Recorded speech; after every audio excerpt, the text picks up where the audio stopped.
What's poppin'? I didn't do an intro on this video because I did it mad fast, but whatever. Let's get started with the ingredients. So we have strawberries, we have pineapples, we have unsalted almonds, and I think I get mine from Aldi. Then we have blueberries, which I also get from Aldi, I believe.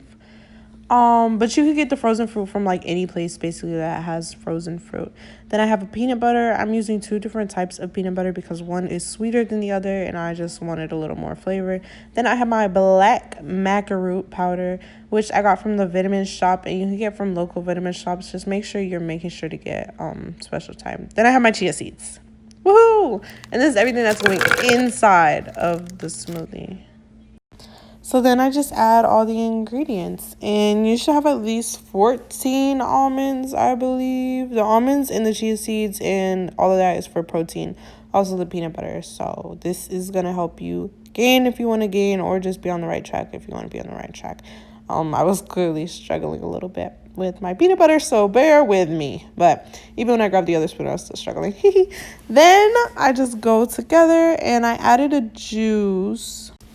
Oops, my bad. I added the juice after the chia seeds, but whatever. So then I add a scoop of the chia seeds. I don't know how I measure these. Honestly, my mom just had it already, so I just use it. And then the macaroon comes with a little thingy for you to measure it with. So you just fill that up and pour it in there. All right. Now we're on the juice. So I had just regular juice. I had cranberry pomegranate, I believe. And then you pour it in to just cover all your ingredients. And after that, you get to blending. I like to shake my stuff up a little before I blend it, just so like it doesn't get stuck. Especially with the mackerel and the chia seeds. The chia seeds like sometimes like sit on the bottom. So you don't want that. You want like everything blended together. Then let's get to blending. After blending it a couple times, I just like shake it up a little because like I said, it gets like clumped up or whatever. And for my blender, I'm using a NutriBullet just in case you guys wanted to use that. I also like Ninjas. They work pretty good. And I also have the little BlendJet, which is like the handheld blender, but I don't really use that for protein shakes like this because you can't blend that much in it because it's so picante. Anyways, we're just blending, and blending some more.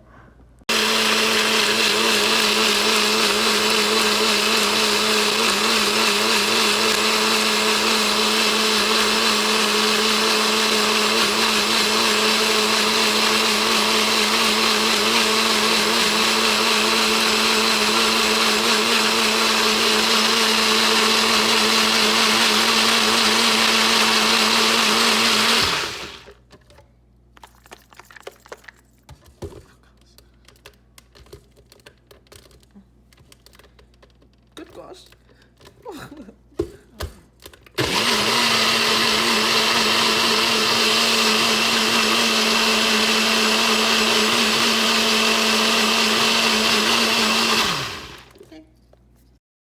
So once I'm done blending, I just kind of push the NutriBullet to the side and I put my little bowl in the freezer. I let it freeze while I go work out, and then after my workout is when I get to cutting the fruit. So I started by cutting up peaches, and I was gonna cut up peaches and mangoes, but I ended up cutting up about 3 peaches, and it ended up being honestly way more than enough. I didn't even need to cut the mangoes because like if you eat mangoes, you know how big they are, and if I would have wasted my time cutting them, I would have had literally so much fruit or no space. So yeah, I didn't even cut up the mangoes. I just used the peaches.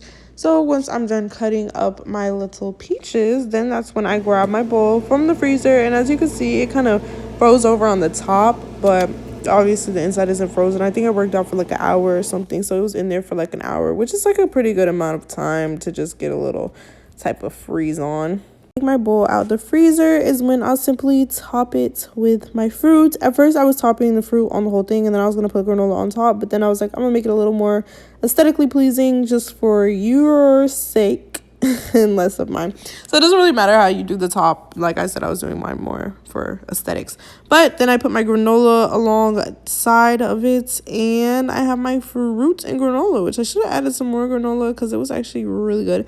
I didn't know how I felt about putting dry granola on, but I didn't have any other types of granola. So yeah, and I finished off by adding some honey to the top of everything. And it doesn't matter how you put the honey on, it just matters that you put the honey on. And the honey actually was a great great delight to this bowl because it gave it a lot of flavor.